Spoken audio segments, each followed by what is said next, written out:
Welcome to Whores Talk Horror. We're not really whores. We just like wordplay. Hello and welcome to Whores Talk Horror. I'm Sharon. I'm Melinda. And today we're going to be doing a special Halloween episode. And we had so much fun doing a pumpkin beer tasting a couple episodes ago. We're going to do it again. We're going to do it again. And we're going to start out with, and we're also going to tell ghost stories that you lovely people wrote into us. But first, we're going to start out with Dogfish Head Pumpkin Ale. And this is 7% alcohol by volume. And it just says brown ale brewed with pumpkin and spices. And this is from Dogfish Head Brewery in Milton, Delaware. And it's a really cute label with a bunch of little pumpkin cartoony faces. They're like rock. It's like a rock band. Pumpkin rock band. All right. Very so cute. Let's taste this one. Cheers. Cheers. To Halloween. It's good. Yeah, I like it. It's a little bit pumpkin-y. A little bit of cinnamon in there. It's a nice amber colored ale. Not too light, not too dark. But I like it. It's not super heavy in the pumpkin and spices, but it's very. I would drink this. Yeah, I could drink a few of these. Yeah, for sure. So I'm really excited about this episode, and I just want to thank everyone who took the time to write to us. We really, really appreciate it. And we would love to do a bunch of these episodes. So keep writing in your stories, please, because I really, really enjoy reading people's ghost stories. And this first story comes to us from Andrea in Colorado. And here we go. My husband and I used to be full-time musicians, and we had a house gig at a place in Estes Park, Colorado called Mary's Lake Lodge. The lodge has a long history, including housing tuberculosis patients and recovering World War I vets. There was also talk of Stephen King's aunt owning a condo at the lodge during the time that he wrote The Shining. And if you set foot upon its corridors, you might have felt an undeniable creepiness that was eerily similar to the infamous hallways that the little boy character rode his big wheel through. I was thrilled to have a house gig there. As a sensitive, I could immediately feel how incredibly haunted this place was. At that time in my life, I was doing a little bit of ghost investigating, inspired by all those ghost hunting television shows that have become so popular, the ones that Mindy loves to binge watch. And Mary's Lake Lodge did not disappoint in the ghost department. Every single time we investigated, we experienced some type of supernatural activity. One particular evening, our investigation turned a bit terrifying. The hotel always gave us a room where we had a gig, and this night my husband had decided to retire early and did not join us. We had brought our doggie Harlow. Aw, it's a cute name. Yeah. We had brought our doggie Harlow with us, and she was waiting in the room. I was comforted that she would not be alone with the spirits, that my husband would be there with her. At that point, the customers had cleared out of the restaurant and bar area, and I began the investigation with the bartender, his girlfriend, and one of the servers. It was probably a little after midnight at this point. The first thing that kept happening during this investigation was a constant and recurring sound from the men's bathroom, an incredibly loud bang over and over and over. It sounded like steel-toed boots kicking the vent. It was a sound that none of the employees or I had ever heard before. And the craziest part of it was that the moment that one of the guys went into the bathroom, it stopped. And the moment that they left the bathroom, it started up again. This continued throughout our investigation and became the backdrop for the spooky activity that we experienced that night. We were using the bartender's cell phone to record activity and found that we were able to see things on the cell phone that we could not see with our own eyes. It was strange. At one point, we saw a black mass floating across his viewfinder and captured a picture of it. It was without form and had very jagged edges. Not one of us actually saw it directly, but everyone saw it moving through the viewfinder. All right, that's awesome. That's awesome and also creepy. Thank you. Right after this had occurred, we had the camera focused on a statue that was on the countertop directly across from the men's bathroom. Keep in mind, we are still hearing the constant banging coming from the bathroom. The statue was a replica of a saint, and his neck was outstretched and looking up. As we all looked at the statue through the viewfinder of the camera, the face of the statue started to change. Shut up. Again, we could only see this through the viewfinder of the camera and not by looking directly at it. And the new face began forming in the neck of the statue. Oh my God. Oh my God. I have not heard this, by the way. This is awesome. Ooh, and the new face was the most cliche, evil face. None of us could believe what we were seeing. As a sensitive, I could feel the dark energy of this entity, and I believe that we were dealing with an entity that night, not the human spirit, and a dark entity, certainly not a light one. Wow. At this point in the investigation, the bartender's girlfriend was curled up in a ball on the couch in the lobby, like I would probably be. I know, right? She was terrified and had had enough. Truthfully, I was getting a bit terrified too, and that was unusual for me, as I believe that most spirits are just people without a physical body who are lost and looking to move on, and that never scared me. But this thing that we were interacting with, this thing was truly shaking me to the core, and all that I wanted to do was get far, far away from it. So we mutually decided to end our investigation. It was around 3 a.m. at this point anyway. And everyone, oh my God, so they were there for like 3 hours. Oh my God. That's how paranormal investigators roll, man. Yeah. And everyone left the lodge and went home. I went up to our room and told my husband what had just happened. As we were talking about the investigation, we realized that we were the only guests in the lodge that evening. Oh, fuck. Oh, man. There was no way that I was going to stay the rest of the night. And we literally fled Mary's Lake Lodge in the wee hours of the morning. Good choice. With our doggy Harlow. I felt so protective of her and of my husband. And we announced before getting into the car that any spirit that may be following us was absolutely unwelcome and forbidden to join us any further. That's good. Yeah, good job. I will never forget that evening or the feeling that accompanied it. In all of my investigations, it was the closest feeling to pure evil I have ever experienced. Whoa. Thank you, Andrea, for that story. That is very, very creepy. I definitely, one of the things on my bucket list, I should say, is to go to the Stanley Hotel in Estes. And I was writing and talking a little bit back and forth with Andrea, and she said that if we ever come out to Colorado, she would take us ghost hunting. Oh my God, that would be awesome. Wouldn't that be amazing? Andrea, thank you. Yeah. This is amazing. Also, and it's funny, so she said that there was a rumor that like Stephen King's aunt had a place up there or something, which might explain how he ended up at the Stanley to have his experience that inspired The Shining. Exactly. Yeah, maybe she could elaborate on that if we ever got to visit her and tell us a little more of the history. You mean when we go out to visit her? Because, yeah, I think we definitely need to go out there. Totally. That would be amazing. All right. Thank you so much. That was a great story. That was a great story. Thank you, Andrea. All right, Mindy. So, I was talking the whole time, so I didn't have a chance to finish my beer. But while I'm finishing this beer, would you like to describe the next beer that we were going to try?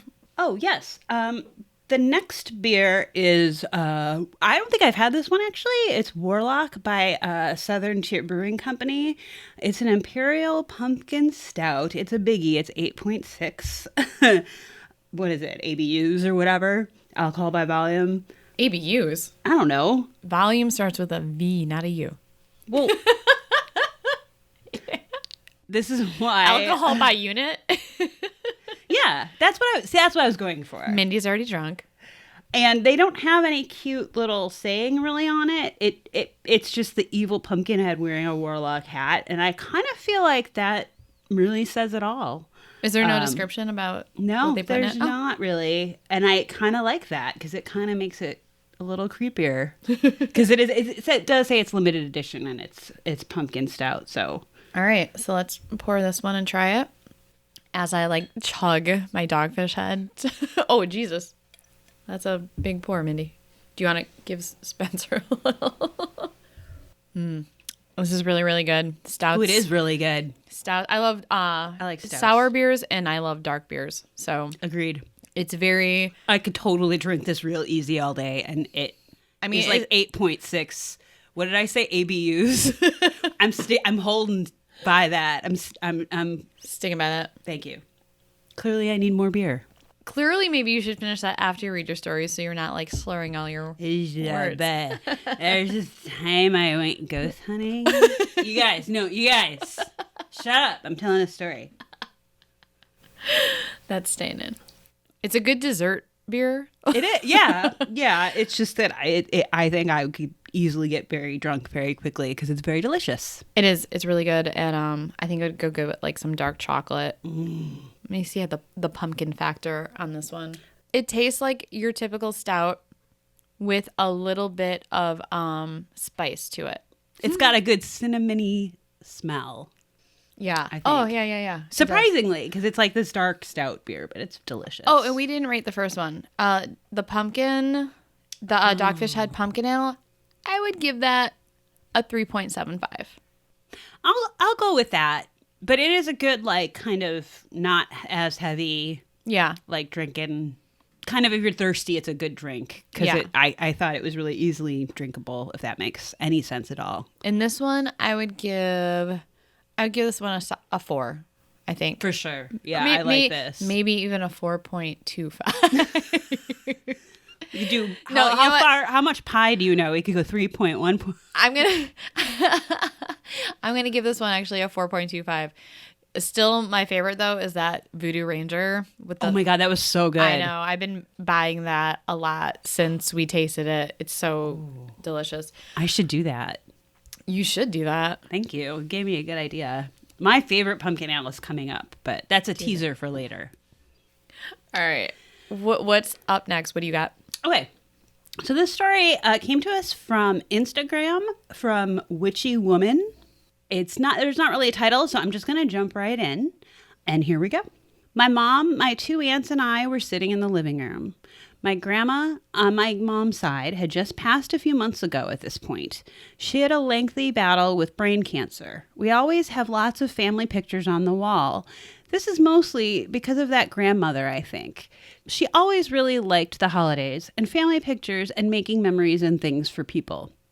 My mom and my aunts were having a hard time with the death of their mother, which was expected.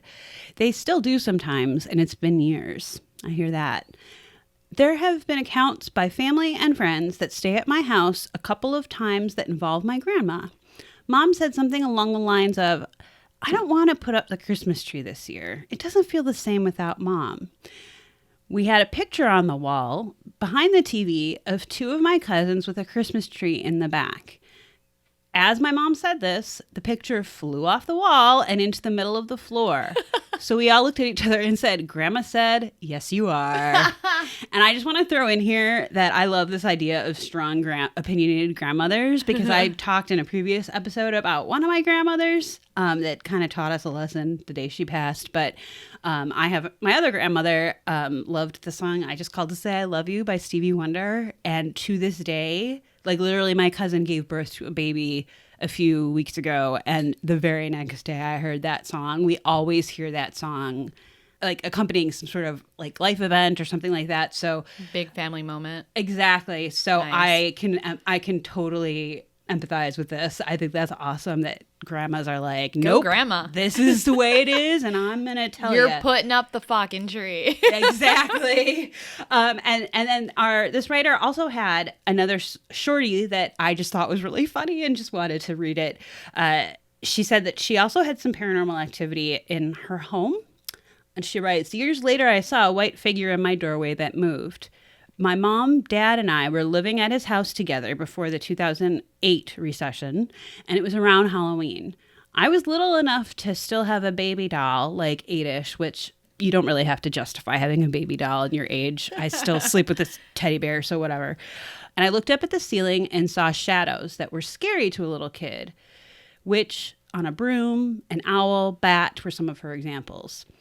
So scared, I grabbed my baby doll and hopped the baby gate like a tiny criminal getting away from the police to crawl in bed with my mom.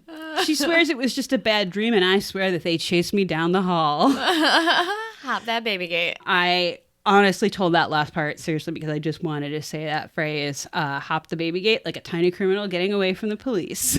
That's great. But assertive grandmothers, opinionated grandmothers, and shadows. Thank you, witchy woman. Sharon, do you have another scary story for us? I do have another scary story.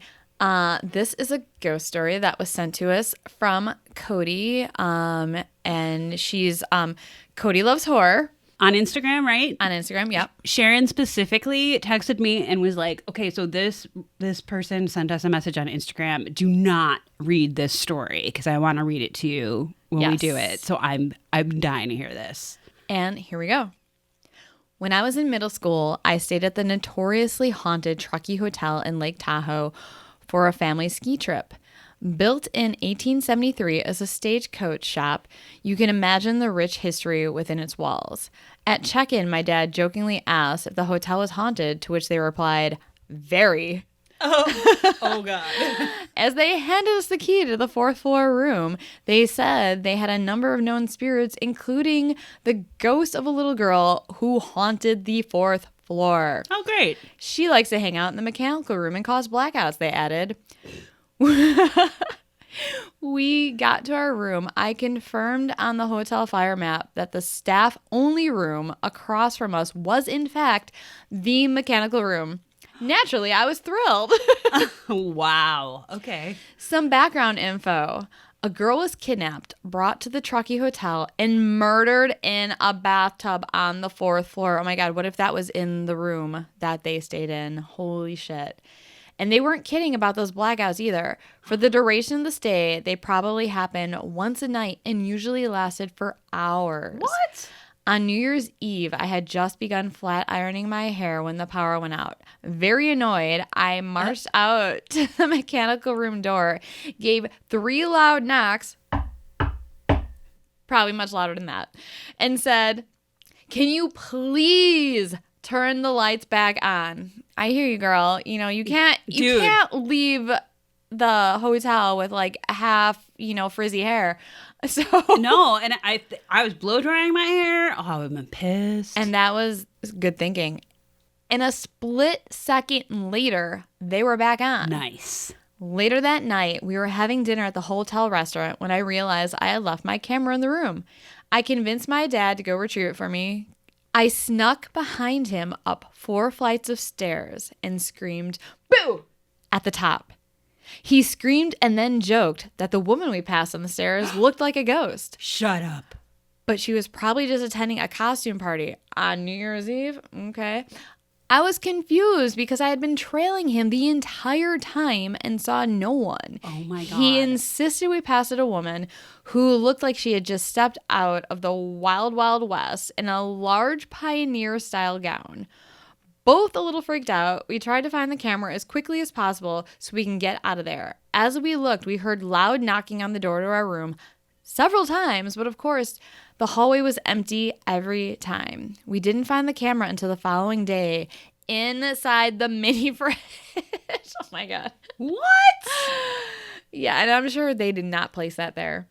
To this day, my dad still stands by seeing that woman on the stairs, and the hotel is frequented by paranormal investigators. Oh my God, that's awesome. Wow. I did a little digging on a little extra info on the Truckee Hotel. Yeah, I've never heard of it. And I've never been to Lake Tahoe, also on my bucket list, because it looks absolutely gorgeous. And when I was looking up info on the haunted Truckee Hotel, apparently that whole area of Lake Tahoe is very, very haunted. So Truckee was a town of the Wild West. Oh, and I should say, sorry, this information comes from the KJM Truckee blog in their piece titled Tales of a Haunted Truckee.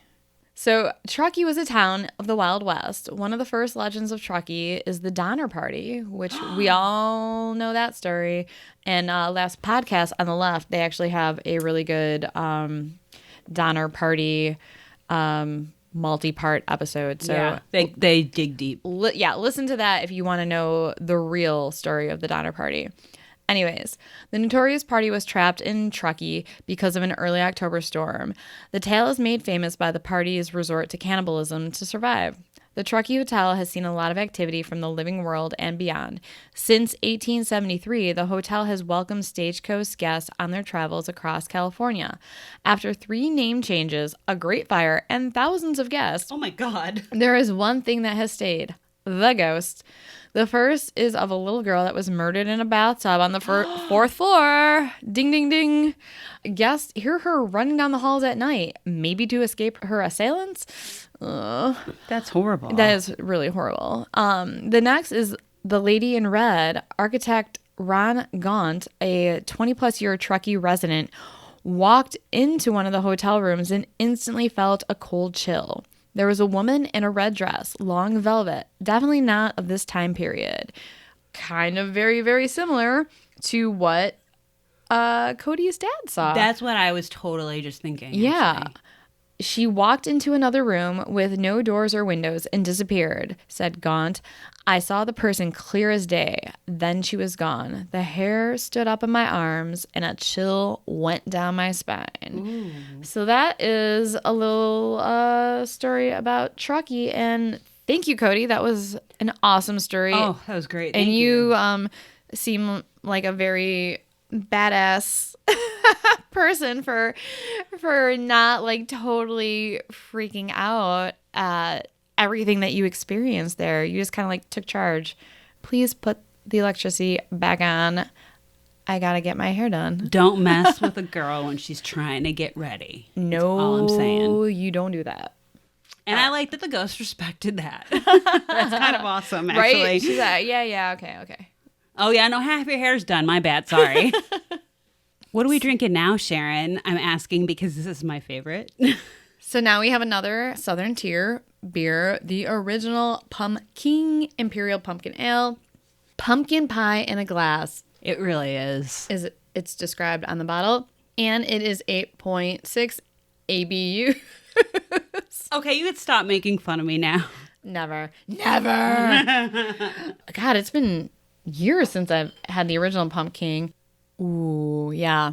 This is very, very pumpkin-y. This is the king of pumpkin ales, literally. This, as far as I'm concerned. I could just be making this up right now, but this may have been the first pumpkin beer ever created. I think it was in the Bible, actually. I was going to say, this is for sure the first pumpkin ale that I've ever tasted. And this is the ale that, like, 2 Halloweens ago, I just OD'd on because it was, like, super available in stores. And I was like, bring it. And this is the pumpkin beer that I think set off the whole pumpkin trend. But, yeah, it's really good. It's the best pumpkin ale I've ever had. I love it. I'm still going to go buy Atomic Ranger because I like that. That was good. I like the extra spices and heat. This is good, though. I'll give this... This gets a 4.5 for me, for sure. Gets a 4 for me. I like the Warlock better. I mean, they're both Southern Tier. Oh, Southern Tier makes a good beer. That's a good point. The Warlock is good. I just like this one because it's more cinnamony and more pumpkin-y, in my opinion. But, like... Cinnamony? I can't talk, even sober. All right. Well, then that's perfect. Tell us another story. Mindy? Okay, so this next story was actually told to me, but I'm going to use, instead of the actual names of the people, I'm going to use the names Tina, Nancy, and Glenn. So this story comes to us from Tina. The story is as follows. A number of years ago, Tina and some of her friends were going to go visit some haunted houses and haunted woods and needed to pick up their friend Nancy, who lived at the time, well, in what was at the time a very rural area. It's not so much anymore. But at the time, there was like a lot of farmland around. So it was, an October evening to set the scene, and it was foggy. And I think they even said that the moon was out. So they pull up to Nancy's house, and all of the ladies get out of the car and go up to the front door and ring the doorbell. Now, it's important to note that Nancy's house, first of all, was completely dark, like not even a light in the living room. The porch light wasn't even on. But the other thing I should mention is that Nancy had a dog, and that dog was very vocal about everything. And when they rang the doorbell, they didn't hear the dog. So everybody kind of looked at each other like, oh, that's weird. why isn't the dog barking? Suddenly they heard a loud crash in the street behind them. They all turned around and looked and saw nothing, right? But they're like, okay, this is just weird. But okay, they ring the doorbell again. Still no noise whatsoever from the dog or any movement inside. When suddenly one of the ladies turned around and saw a masked figure all in black come around the corner of the house and charge at this group of women on the front porch. Oh. Tina had said to me, so what did we do? We were in a group together. Did we fight? Did we try to, throw them off guard? No, we all like fell back against the front door. And like one of the friends, I think, like slid down the door, like almost fainted. They were like, if this was a horror movie, we'd be dead. Finally. They're fight or flight. Totally. Response did not kick in. Nothing kicked in at all. They're just like panic mode and fall. So at this point now, they hear laughter from behind the front door. And the front door opens, and it's Nancy. And the figure that rushed them is also laughing, takes off the mask, and it's her husband, Glenn. Oh, Jesus. So I guess now I got the backstory. And what happened, this plan came together like 5 minutes before they showed up, which is amazing to me. So Nancy and Glenn were like, okay, yes, it's foggy. It's kind of a spooky night. What can we do to freak them out? And Glenn had this, it was like a plastic tubing from something. And he was like, well, I'm going to throw this in the street as a distraction. And Nancy specifically told me, I thought that was a stupid idea. I thought it was going to throw everybody off, ruin the surprise. Well, apparently not, because it did exactly what it was supposed to do. Is it threw all the ladies off guard, and then they were not expecting Glenn, who purposely dressed up all creepy, ran around the corner and like charged at them. And Nancy said that she was standing behind the door and all she heard was like a whoosh noise as like all of the women just fell back against the door. And they had put the dog, for the record, in the backyard. So that was my next question. How do they quiet the dog? He never heard the doorbell ring. And like, I don't think it can be reproduced because at the time, again, this area was very rural, whereas like, of course, now it's more built up. But it was just a perfect setting. And Nancy still to this day is like, I still think it's hilarious that this even happened because it was a 5-minute quick decision that we made before they got here. That's awesome. I love when people scare people. And that's like one of my favorite stories. And it worked clearly because, like Nancy literally was like, I heard a straight up whoosh as all the ladies fell back against the door. And Tina was like, yeah, great. Like we failed completely. And also Glenn, I should add, is probably lucky that they failed because they could have beat the shit out of him in a fight response. Good point. Like they took a chance with that, but it paid off. I always wonder, you hear these stories on like I Survived and where people's like fight or flight response just kicks in, and luckily, knock on wood, there's never really been an instance in my life where it had to have kicked in like that. So I always wonder, we're both hyper aware nowadays, right. Just by listening to like My Favorite Murder and reading like the true crime books that we read and watching the documentaries, or just watching the freaking news. Well, I don't watch the news because that's too terrifying, which is why I watch, like Ted Bundy documentaries instead. But anyways, but yeah, like we both, I feel like, know so much, but you never know how you will react in that moment. Well, and that's what I've thought about too. Like, what would I do? I do remember one time I was in the living room and I had already been in my bedroom, but then I heard the door open by itself and both of my cats turned, which is what was my cue to be like, okay, that wasn't just me. And actually what I did was I unlocked my front door. So if I had to get out quickly, I could, grabbed a giant knife from my kitchen and then went and checked it out. Yep. But that was the only time if I was taken by surprise like this, I have no idea what I would do or how I'd react. Yeah. When Spencer goes out of town, which he travels for work a lot, and I'm by myself, obviously I stay home and watch true crime documentaries With the door locked securely. when I'm all alone. But when I go to bed, I lock our bedroom door. I take a floor fan and put it in front of the door so that if someone opened the door, it would knock the fan over, a good idea. which would startle me to wake me up. And then I have this huge, like this big, heavy metal sculpture of a chair. It's like this cool looking Tim Burton-esque looking chair that is on our dresser that I keep just close to my bed because it's about a foot long and it's easy to like wield. And if someone like came into my bedroom, I could just like jump up and grab it and like hit him over the head with it. And it would either kill them, but it would either kill them or knock them out. It would definitely knock them out. Yeah. And obviously Spencer and I have created, escape plans if someone does like come into our bedroom in the middle of the night. So. Oh yeah. I have my front door. There's a closet right by it, and I always think of Scream, how Sydney in the original, she like has her closet door that blocks her bedroom door, and so like if I'm scared and I have to go to bed, I will set that door by the front door so that I know that if somebody were to somehow get through my locked chained front apartment door, that I live on the 3rd floor, so how would they get up there, but whatever, like it'll smack against this other door. And then I keep my toolbox and my trash can sort of covering half of my back door at night, because that way if someone tried to open the door, they'd get blocked or it would make enough noise. I think about these things, man. A girl's got to do what a girl's got to do. That's right. All right. It's the final pumpkin beer. Da da da da da da da. Mindy? What up, Arrested Development? Gob Bluth. It's Job. Sorry. What are we drinking next, Mindy? Next, we're drinking Rogue Ale's Pumpkin Patch Ale brewed with Rogue Farms pumpkins. It says Rogue Farms. This Rogue was brewed using ingredients grown on Rogue Farms in Oregon. From ground to glass, we're proud to say it's a true taste of Rogue Terrier. Terroir. Okay, that's how it's spelled.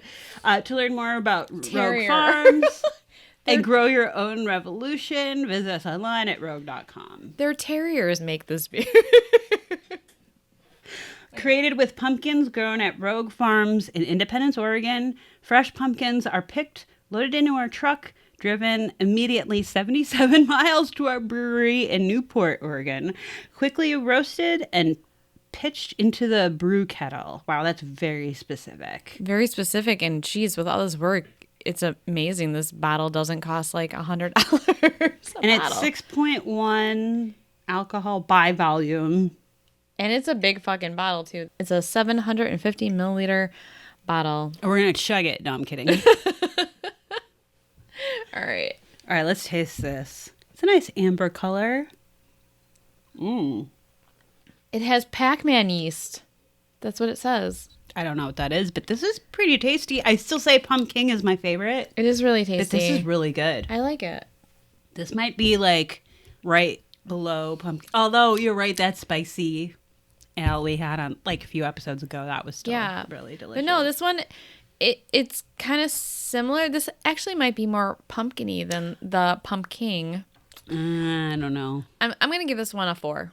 I would agree. It's definitely a solid 4. I would agree with that.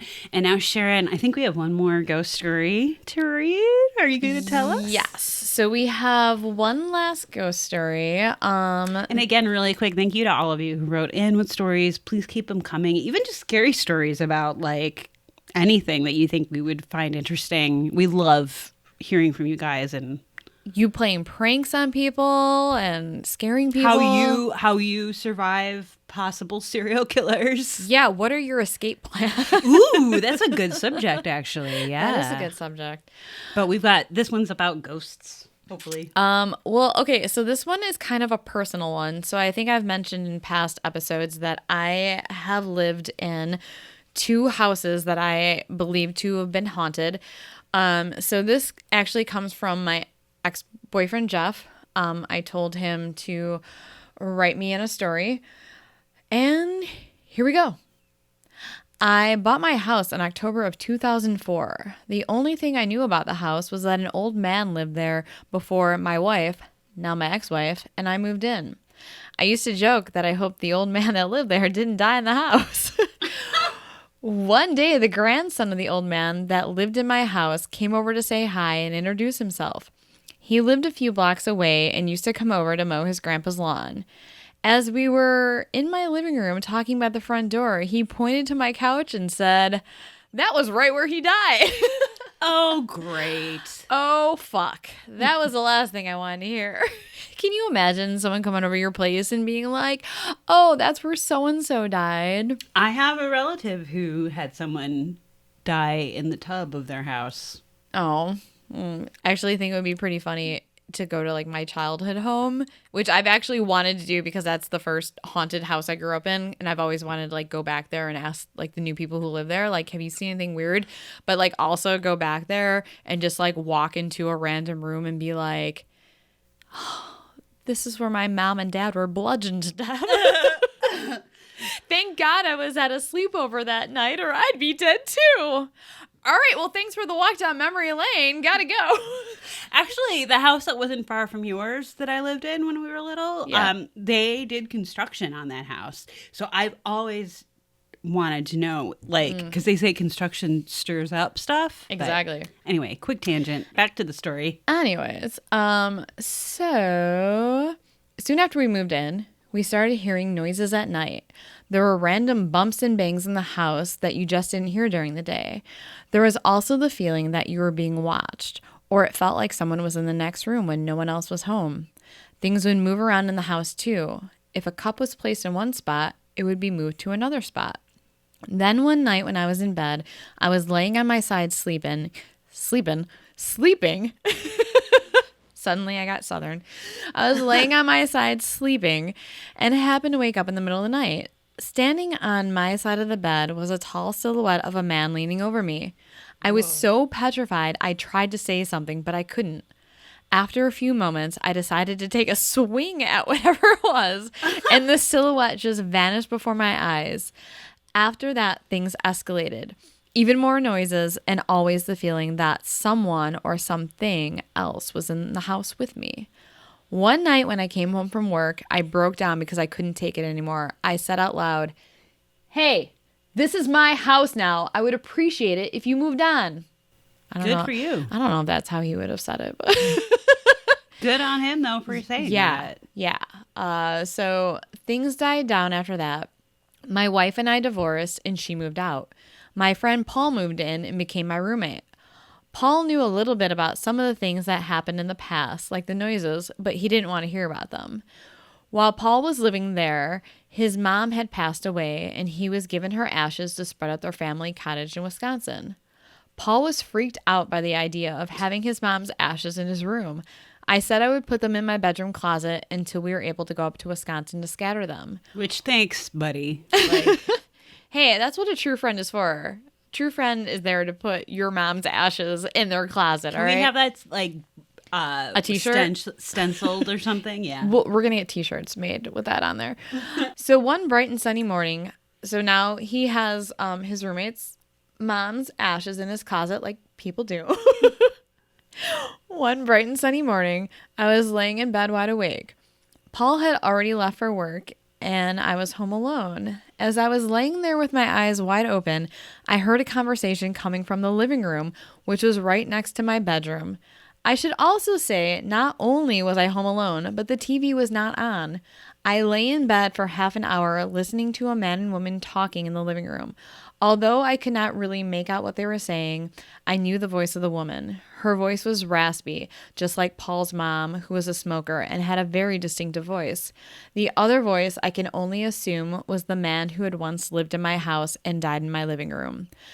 I wasn't scared, though. I felt at peace listening to them. Nothing much really happened after that. But when I told Paul about it later, he freaked the fuck out and eventually bought his own place. So yeah, I lived in this house for 2 years, and before I moved in, the only story I knew about it was that story of him hearing the conversation between Paul's mom and the guy that died in the living room. It's so crazy to me. So crazy, but because he wasn't scared. Right. it didn't scare me. Sure. And I didn't know any of the other stories about things moving or like, bumps and noises in the middle of the night or just the feeling of someone watching you. He never told me any of those things. But then when I moved in, just as he said, like it would be in the morning, sun's shining in, everything's bright and sunny in the house. He would leave for work and I'd still be in bed and I would hear the garage door closed and I would know he was gone. And all of a sudden I would have this feeling of someone watching me. Never in my life have felt anything like this before, but I was so afraid the moment I heard him leave. I couldn't even like get out of bed hardly. I would have to force myself to get out of bed to like go to the bathroom in the morning or to like get out of bed and like start getting ready and like go about my day. But I always had this feeling in the daytime that I was being watched. When I was talking to him and like texting him like, hey, can you please like write me a story, just a little bit about like the background of your house and blah, blah, blah. And I told him, I was like, your house always freaked me out. Every time you would leave for work, I felt like I was being watched. He's like, you never told me that.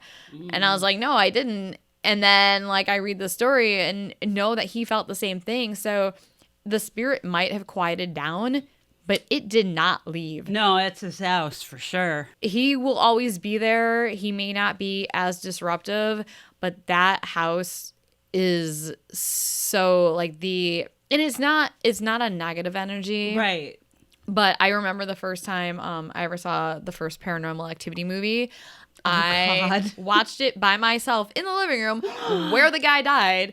And oh my God. And I was home alone because Jeff was out with his friends and I had to get off the couch to go to the bathroom and I could not do it because the rest of the house was pitch black and like right across from the living room there like at like an diagonal angle was the office, which was this open door that was pitch black and I just felt like someone was in the office watching me and I would have to have gone past the office to get to the bathroom. I could not do it. Well, and especially after watching Paranormal Activity. Well, yeah, that movie scared the shit out of me, but I could not get myself to get off the couch. I was so terrified. I think what I ended up doing was there was a half wall separating the living room from the kitchen. Okay. So I think I jumped, I like did lava. I like jumped from the couch to the half wall, walked around the kitchen table, so like literally in the opposite direction of the office to completely avoid going past the office door. I'm not judging because I know that I would have probably done the same if I were freaked out. So, and like eventually I just couldn't wait for Jeff to come home and like turn lights on. I was terrified. But so that is the end of our ghost story / pumpkin beer tasting episode, and we hope you enjoyed it. Thank you again to everybody that like wrote in, and again, if you have other stories, if they're about ghosts, if they're about scary stuff, true crime, your favorite pumpkin ale, whatever, feel free to write us. Also, it's enjoyable. Yes, Spencer? Can I jump in with a little pumpkin beer footnote? Yeah. Okay, so this is just a little history on the Wikipedia page for pumpkin ale. Ooh. It's short. The brewing of beer with pumpkin in the United States dates back to 1771. What? The first commercially brewed pumpkin ale came from Buffalo Bill's Brewery. Shut up. I won't shut up. In Hayward, California in the 1980s. The recipe based on brewing studies made by George Washington. The beer's contemporary popularity has been described as part of a pumpkin spice craze initiated by a rash of pumpkin and pumpkin spice flavored consumer food products such as the pumpkin spice latte. So technically the first one was, technically the first was back in the colonial era. I found another website all about that, but the first one officially was in the 80s. It puts a pumpkin in the brewery. I don't know. Buffalo Bill, I'm trying to make it. Oh, yeah. I failed. It puts the pumpkin in the ale, or it gets the... Pale Or it gets impaled. Very good. Again, I don't know. Well done. Thank you for taking my idea and running with it. Anywho's, so basically what we're saying is pumpkin, you're not that inventive. I'm not saying that for the record. I still love my pumpkin Southern Tier beer, but all the beers we tasted today, I think were all equally very good on various levels. So, but if anybody has any other suggestions that you're like, oh, you haven't tasted nothing till you've tasted this pumpkin beer, please tell us. We'd love to hear it.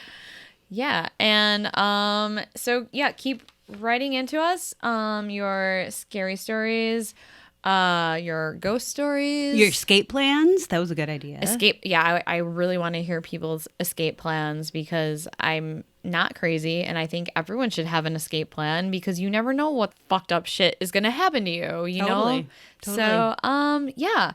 And we want to wish everyone a happy Halloween. Yeah.